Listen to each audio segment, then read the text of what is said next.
The new album is on the way. It's not too far away. How do the next few weeks look for yourselves? Yeah, busy in a word, to be fair. I mean, all the in-stores are kind of piling up now, so it's something stupid like 15 gigs in 15 days or something like that. So yeah, busy is kind of the only word. Yeah, is this like obviously you've done a lot of hard work already, but is this like the hardest bit, just making sure everything is on point, everything is ready to go?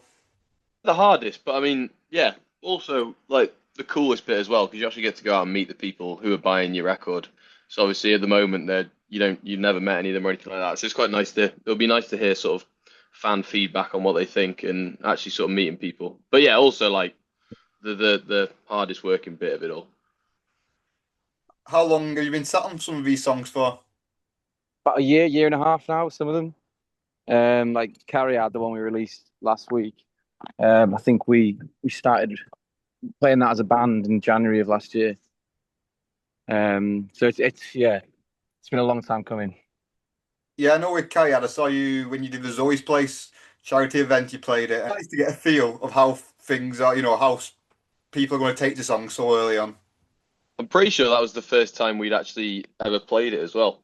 It I was, still kind yeah. of vaguely remember trying to remember the lyrics about an hour before we went on.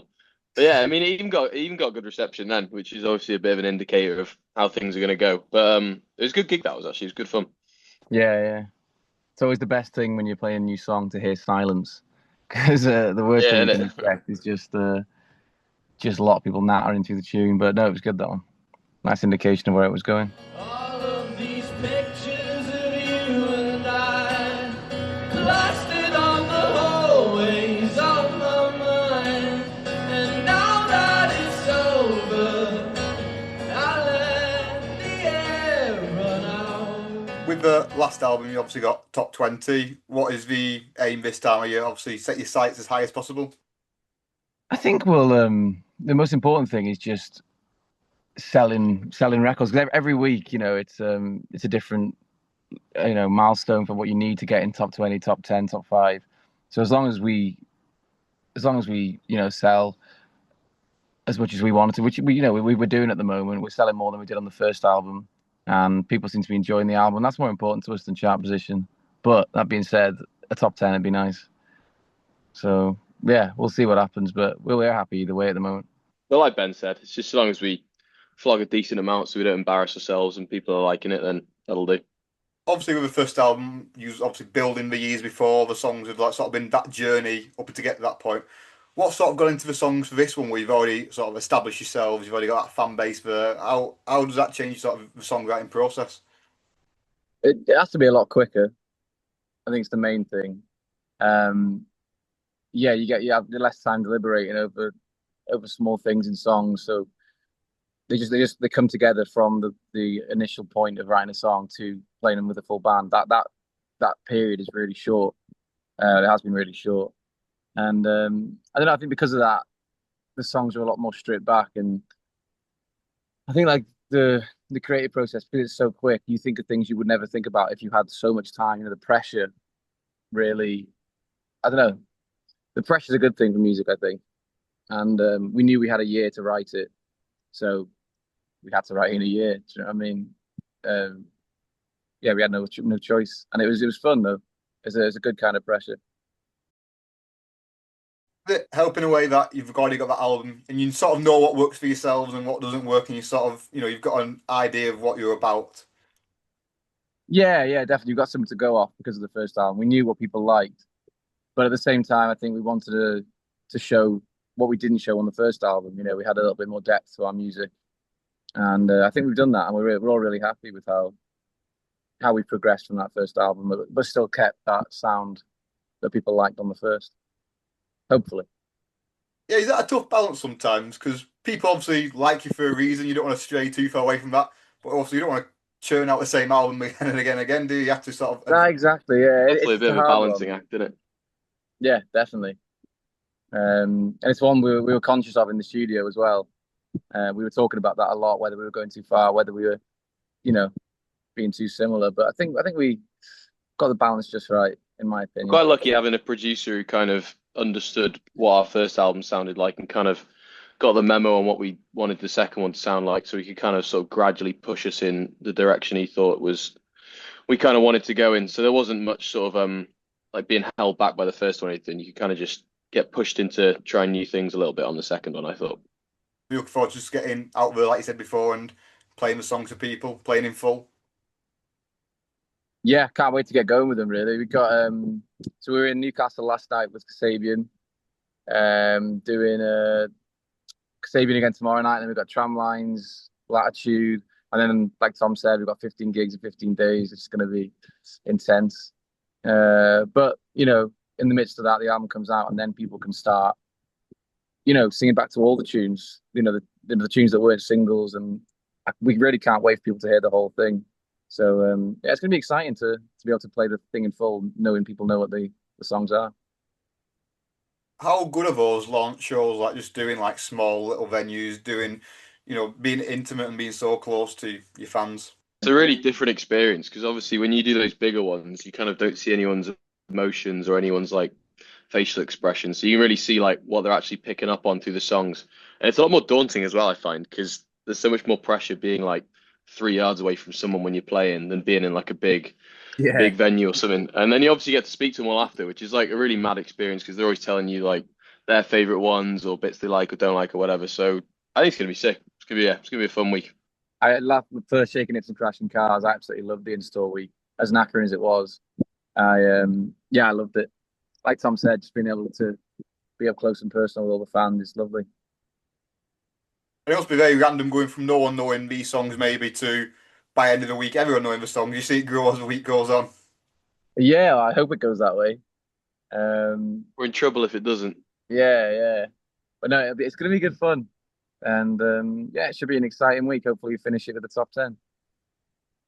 I want to ask about Wrexham. Is that the cool place to be at the moment? It seems like it's Always been the coolest place. firmly on the map, isn't it? It is. It is. Kind of gatekeeping Wrexham. It's yeah, it's weird. I think last night we were in Newcastle and someone came up to our sound tech and was like, "Oh, these boys from Wrexham. Is Ryan Reynolds going to come out?" Like, no, Ryan Reynolds is not coming out with them. He's but I think yeah, it's weird because usually 3, 4 years ago, if you'd have said Wrexham and Newcastle, most people wouldn't have heard of it. So whether that makes it cool or not, I don't know. But the place is on the map now. Yeah, have you noticed that sort of big change? Is there a change around the place, or is it just the same as it's always been? I don't, yeah, I don't really notice much difference to be honest. The promotion parties and winning the league a couple of years ago, those parties have been, those nights in town have been great. But the rest of the time, I'm not there back. I'm not there that often, but it's just like it's always been really. Maybe slightly more optimistic, but most people I know haven't changed at all. So You seen a few more people watching you with retro Wrexham tops and things like that, or has that always been the case?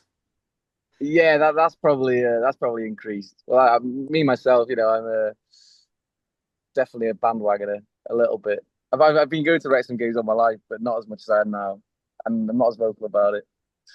But it's always going to happen when your team gets, picks up a bit of success. You're going to pick up fans on the way. And it's good to see. There's way more when you're walking around Wrexham. You see kids wearing Wrexham tops, and usually it was, United tops and Liverpool tops. That's nice. Yeah.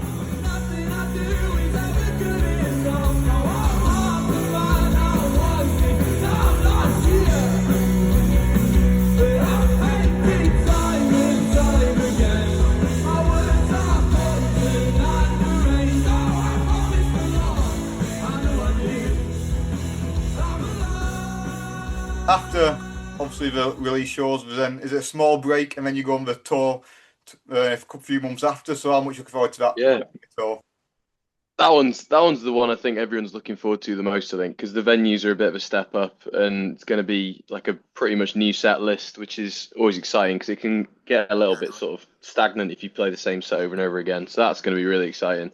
So I think it's like September off and then, yeah, straight into October with UK and then EU's in November. So yeah, that's the thing that's kind of why we do it. So you get to go out there and tour and play to all these people. So it's going to be a lot of fun.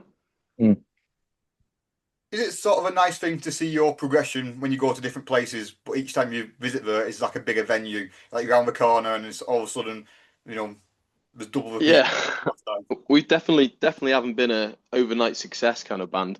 So it's quite nice. Just basically every city we've played, every venue from like 50 to Yeah, 1,000 sort of thing. So yeah. it's really nice. Like, I mean, there's never sort of this tour has been a bit more of a sort of dramatic jump up, but it's never like previously been drastic leaps up in venues. So it's been nice to just like progress through all the venues, and you kind of realize how many amazing venues there are in each city around the UK. There's so many great little places that kind of need more support, but yeah, it's been nice to progress through them all.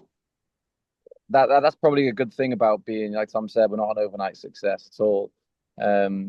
So in playing each tiny venue and building up, we've kind of, so I was going to say mastered. We haven't mastered it yet, but we've got closer to mastering our craft. And by now, when you're playing these big stages, you feel more confident because you've done it before so many times. You know, you've played these songs countless times, and you have that faith in your own ability. Um, so yeah, I guess overall, it's just that confidence. I think when you're playing big stages. I know in the past when you've done shows, you release sort of film posters to match the gig. You got Mm. anything like that planned this time? Well, Oh, not I films because don't. we've run out of good ones really. But I Yeah, mean, Sam scraping Sam a barrel Croston, on that. our yeah, innit? Sam Croston, our man who kind of does all that creative stuff. I'm sure he'll be planning something at the moment because he's a bit of a menace for poster ideas. So Yeah, I'm it'll be pretty sure in scheming. the next week or so he'll be scheming. I'm sure. What's the favourite one you've done? What's the favourite sort of poster you've released? I like the Jurassic Park one. Which I one thought was that that? was I can't cool. remember which one that was. We weren't even on it. It was like the Wrexham skyline. I thought it was dead cool. Oh yeah, Um, the Pulp Fiction one.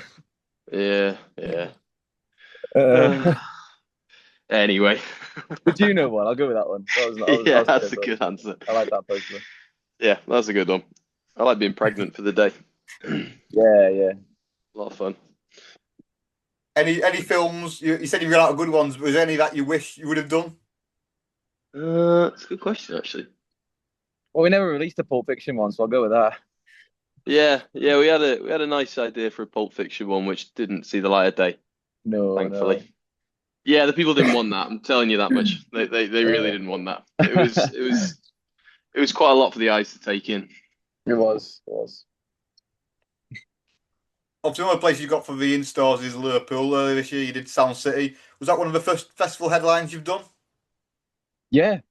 We headlined Focus Wales in Wrexham, but outside of our hometown, it was the first headline we'd done.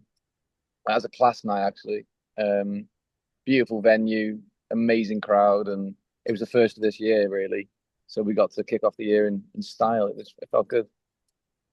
How nice is it to see your name at top of the bill? It's great, man. It's great. Yeah, it's what you always, since starting a band, it's what you want.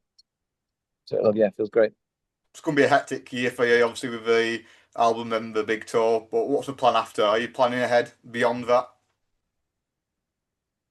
I think just keep Um, writing. Yeah, yeah, I was gonna say the same thing.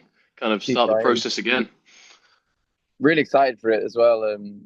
Just to get back in the studio and get going again. We've got good ideas going, and we've already started talking about our sound and how we're going to progress it. And yeah, just keep plugging on, man. Could this be Royston's Club biggest year to date? I think definitely, yeah, yeah, already probably. I'd have thought so, yeah. The scale of everything, it's been a bit mad to watch, to be part of, I guess. Um, no, it's been great. On to even better things next year, hopefully.